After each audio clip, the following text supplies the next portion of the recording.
Jamaah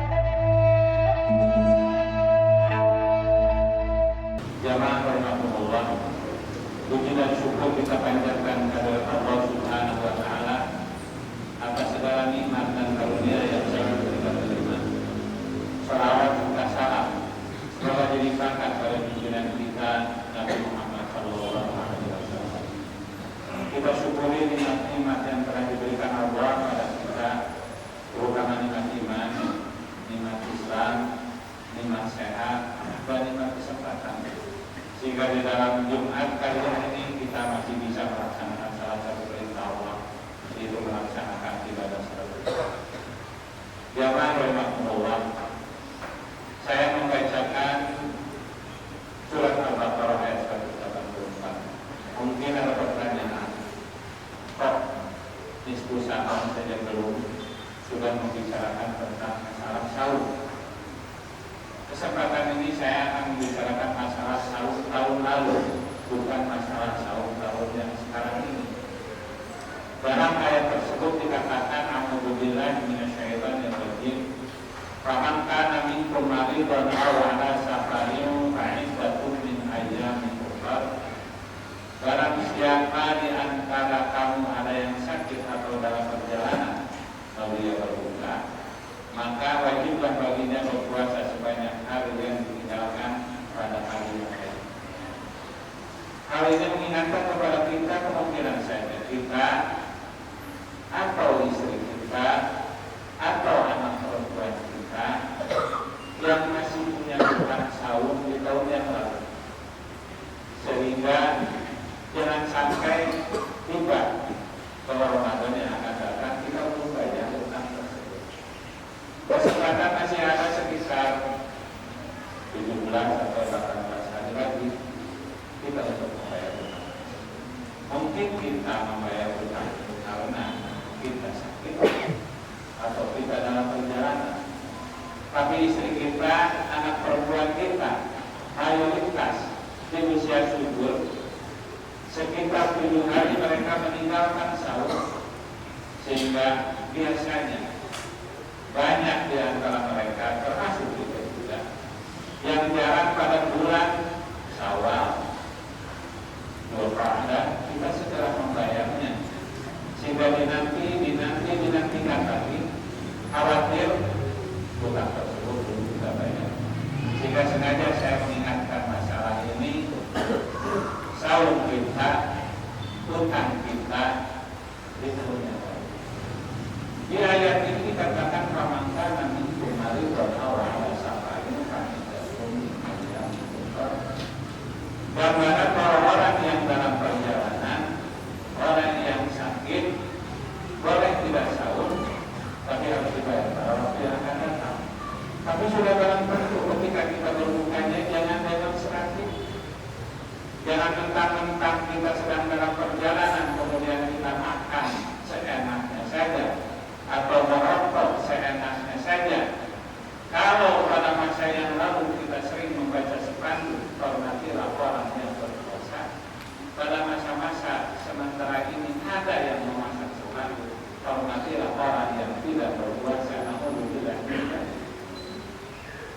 Hal tersebut mungkin akan mengguncang hati umat Islam, sakit hati kita dengan anggapan bahwa orang yang sahur itu sepertinya lebih rendah nilainya daripada orang yang tidak sahur, sehingga orang yang sahur yang harus menghormati orang yang tidak sahur.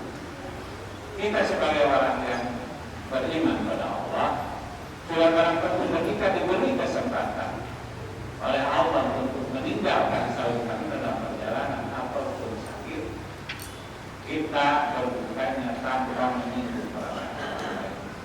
Kita berbuka mungkin kalau yang sakit di rumah, kalau dalam perjalanan mungkin di terminal atau rumah makan yang memang disediakan untuk jadi sehingga tidak ada demonstrasi. Kalau misalkan kita diangkut, kita merokok diangkut, kita makan diangkut, ketika ditegur saya dalam perjalanan, bukan itu ya. Kita tetap harus menghormati orang yang sedang sahur, karena mereka akan terganggu dalam perilaku kita kalau kita tidak menghormatinya. Saya pernah suatu saat perjalanan dengan asik dalam tertib seorang anak muda dia minum di depan orang-orang yang sedang sahur. Namun tidak. Jamaah rahimahullah. Di dalam ayat selanjutnya dikatakan wa'alal ladzina yutiqunahu fidyatun ta'amu miskin. Bagi orang-orang yang tidak sanggup untuk sahur, maka dia boleh tidak sahur tapi membeli atau membayar fidyah, memberi makan seorang tamu. Asalnya ketika ayat ini diturunkan, orang yang boleh memilih mau sahur atau mau tidak. Kalau tidak sahur boleh, tapi harus membayar fidyah. Tapi setelah ayat selanjutnya turun, faman syahida minkum syahra falyasum. Kalau kita ada di tempat kemudian tiba bulan Ramadan, wajib baginya sahur. Jika tidak ada pilihan lagi bagi kita yang sehat, bagi kita yang tidak ada dalam perjalanan, kita wajib untuk melaksanakan sahur. Adapun ayat tersebut dikatakan oleh Ibnu Abbas, "Wasyai'ul kabir wal mar'atul kabirah la yastati'ani an yasuma wa yut'imani maka nakula yaumi miskina." Yang dimaksud dalam ayat tersebut adalah untuk orang yang sudah sangat tua, baik laki-laki perempuan, tidak mampu untuk menjalankan sahur, kapanpun membayar juga tidak bisa dengan kodok, maka hendaklah dia memberi makan setiap hari seorang miskin. Karena dalam satu hadis dikatakan juga orang yang wanita yang sedang hamil, wanita yang sedang menyusui diperbolehkan tidak sahur dan membayar fidyah. Bahkan kata Allah khairan bahwa kaulah diwajibkannya kita memberi fidyah kepada seorang fakir miskin. Tapi kalau kita memang sanggup memberi lebih banyak, seperti dicontohkan oleh sahabat Anas bin Malik, ketika dia membayar fidyah, dia undang orang-orang miskin untuk makan di rumahnya, banyak sekali kumpul untuk makan di rumahnya, itu lebih baik. Kalau tidak sanggup, fidyah ada yang berpendapat di dalam fidyah itu 1 mud, sekitar 3/4 liter. Ada yang berpendapat bahwa fidyah itu 2 mud, sekitar 1,5. Yang mana? Yang bapak-bapak hadirin semuanya ikuti. Tapi akan lebih baik apabila lebih daripada itu kita berikan. Wah, anda semua tapi kalau memang kita sanggup membayarnya dengan sahur, itu. Oleh karena itu jamaah rahimahullah, dalam kesempatan ini saya mengingatkan kepada diri saya dan jamaah semuanya untuk mengingatkan kepada diri kita, untuk mengingatkan kepada keluarga kita. Kalau memang kita masih punya hutang sahur, segera bayar sahur tersebut. Sudah barang tentu kalau memang ayah orang tua kita masih ada dan dia tidak sanggup untuk sahur, kita bayarkan fidyah. Karena apa? Orang tua yang tinggal dengan diri kita itu merupakan tanggung jawab kita untuk mengurusnya, membayar utang-utangnya, membayar fidyahnya, kita yang membayar.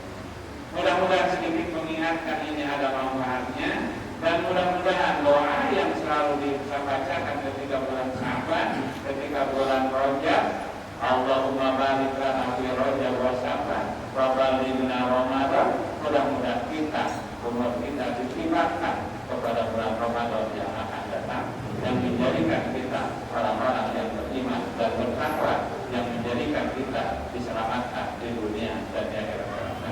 Barakallahu li wa lakum fil Qur'anil Karim wa nafa'ani wa iyyakum bima fihi wa dzikril hakim wa taqabbal minni wa minkum tilawatahu innahu huwas samiul alim. Aqulu qawli hadza